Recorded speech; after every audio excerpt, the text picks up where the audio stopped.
Барлықтарыңызға қайырлы күн, құрметті қыз-келіншектер. Бүгін сіздерге қазан тазалаудың әдісімен бөліскім келіп отыр.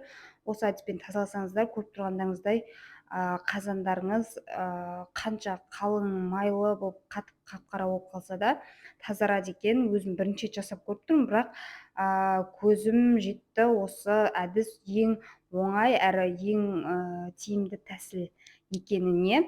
Сондықтан да сіздермен бөліскім келіп отыр. Менің арнама жазылып, лайк басып, қоңыраушаны басып қойды ұмытпаңыздар. Енді бұдан кейін мен көптеген рецепттермен де, осындай пайдалы лайфхактармен де бөлісіп отыратын боламын. Ең алдымен біз осындай бір үлкен қазанымызды алып, қайнатып аламыз да, сосын үстіне 3 ас қасықпен сода саламыз, 3 ас қасық порошок саламыз, содан кейін 3 ас қасықпен сұйық майды құйып жібереміз. Қазан толтырып суды құймай ақ қойыңыздар, кейін үстінен құя берсеңіздер болады. Осылай жартыдан асырып құйып, сосын ыдыстарымызды салып ағартып алуға болады.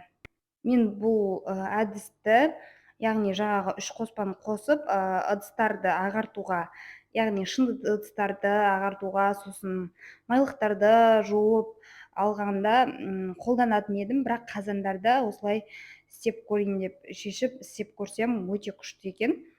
Мына көріп тұрсыздар ғой, 3 жылдан бері жуылмаған мына қазан бауырсақ пісіретін сковородка ғой, сол кетіп ағарып күшті болып қалды. Осылай жақсылап жарты сағат қайнатқаннан кейін суға салып қойып, жарты сағат қайнатқан соң осылай істеп көрдім. Өте керемет болып алынып бастады.